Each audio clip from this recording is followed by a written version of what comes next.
Rights group Human Rights Watch says the conviction of Dominic Ongwen is a major step for justice for widespread atrocities committed by the Lord's Resistance Army in northern Uganda. Elise Keppler is the Associate Director of the International Justice Programme at Human Rights Watch, and she's been covering justice for atrocities committed in northern Uganda since 2004, and she joins us now from New York. Thanks very much indeed for joining us, and welcome to the programme. Thank you. All right, so a huge victory then, I guess, for justice for the victims of this brutal Lord's Resistance Army. This verdict is a major step forward for ensuring justice for victims of the crimes committed in northern Uganda by the Lord's Resistance Army. In fact, it is the first case leading to judgment against a Lord's Resistance Army leader anywhere in the world. Victims have waited to see some kind of justice for these crimes, and at last, one perpetrator has been held to account. So what message do you think this judgment and this conviction sends? The verdict sends a signal that these kinds of crimes should not be tolerated and that justice may catch up with the perpetrators. Justice is not always possible, but in this case, even years later, Ongwen is being held to account. Talking about being held to account, what did the judge say about his culpability? Because there's a debate, isn't there, about, hang on, he was a child soldier himself, and that perhaps his actions really reflect his own history. Well, there's no doubt that Ongwen as well was a victim and that he suffered being a child abductee. But the judges made clear in their decision that the crimes he was charged with were crimes committed as a independent, responsible adult.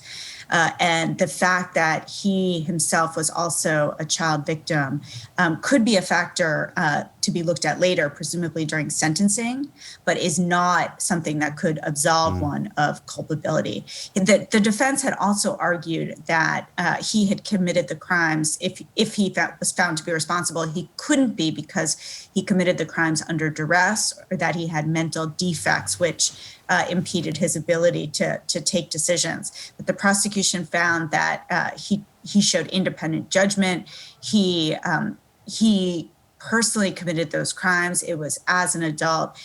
Sometimes the crimes are committed without anyone else around, showing that there was no imminent threat to him that made him commit the crimes under duress. So it is, these are significant findings by the judges that really described a litany of horrors of crimes that Ongwen committed.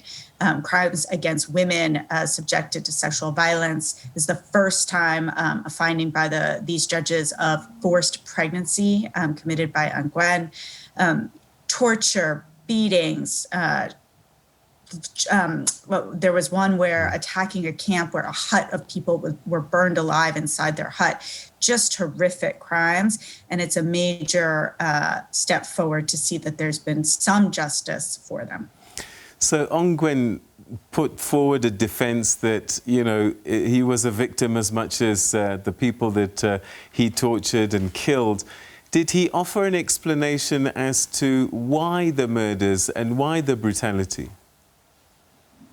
No, there was no, except for these defenses that they had been committed under duress, that he had mental kind of illness or defect, and that he himself had been a victim, but not more kind of detailed explanation. But I think, it's significant that the judges noted that some abductees ultimately left the Lord's Resistance Army or certainly didn't rise through the ranks. Ongwen became a powerful leader in the Lord's Resistance Army that was committing these atrocities. How did this case end up at the ICC? Back in 2004, Uganda asked the International Criminal Court to open an investigation into crimes by the Lord's Resistance Army. The court went ahead and opened an investigation into crimes by any party in northern Uganda. That was some 16, 17 years ago now. which is a reminder that justice can take time. It took some time for Ongwen to be arrested, be taken into custody. And in fact, we still have the most significant, notorious Lord's Resistance Army leader, Joseph Kong, who remains a fugitive from justice. And this case is a reminder that he also needs to be arrested and brought into the dock to face the charges against him. Do we know where Joseph Kony is? Yes, there's an organization, Invisible Children, which tracks the location of the Lord's Resistance Army, and Kon has been seen is believed to be in an area called Kafia Kingi, which is a disputed area on the border of Sudan and South Sudan. But his whereabouts appear to be known, and it's incumbent upon regional governments, but also the United Nations, the African Union, and the United States, which was involved in taking him into custody, the first Ongwen into custody, and other governments committed to justice to revive efforts to see that, in fact, he is finally arrested and surrendered. So there were 5 people, I believe, on this list, wanted list. Ongwen has been found guilty. Kony, we know, is at large. What about the other 3? What do we know? Unfortunately, the other 3 are declared or presumed dead. It has been quite some time. Some were during fighting. So Kong is really the key suspect who remains at liberty and should be arrested. Coming back to this court case, there was something, an unusual feature. I think it's being seen more and more. And perhaps you can help us understand what it is. Victim participation. You've got the witnesses and then victim participation. What is that, and how does that help the court and the victims generally?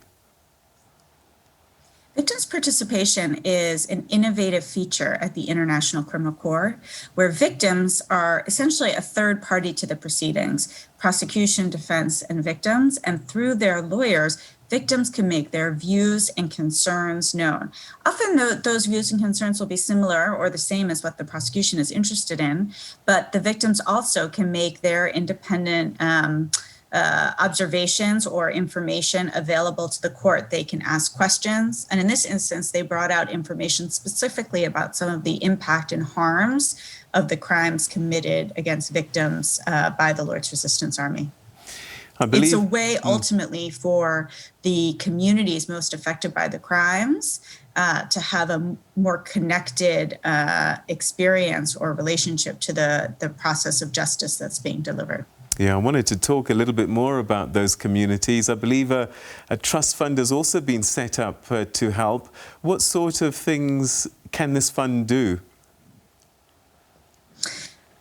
There is a trust fund for victims that is created to assist victims of the crimes that the International Criminal Court is prosecuting. And they can, in some cases, following a judgment, provide some individual reparations, compensation to victims, but they also provide group support. So rehabilitation and assistance such as related to education, medical, to support the communities that have been harmed by the crimes that are committed. So we know that the LRA abducted over 30,000 boys and girls. Do we know where they are, what's happened to them, and what kind of help has been given to them over time?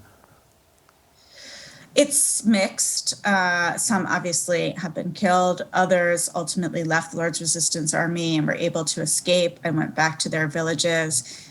There's definitely a lot of stigmatization that happens for those people, especially women who may have ultimately, or girls who became women who ultimately gave birth to children that were, children of the LRA. So there is a lot of need for support for rehabilitation of these individuals and their integration back into the communities.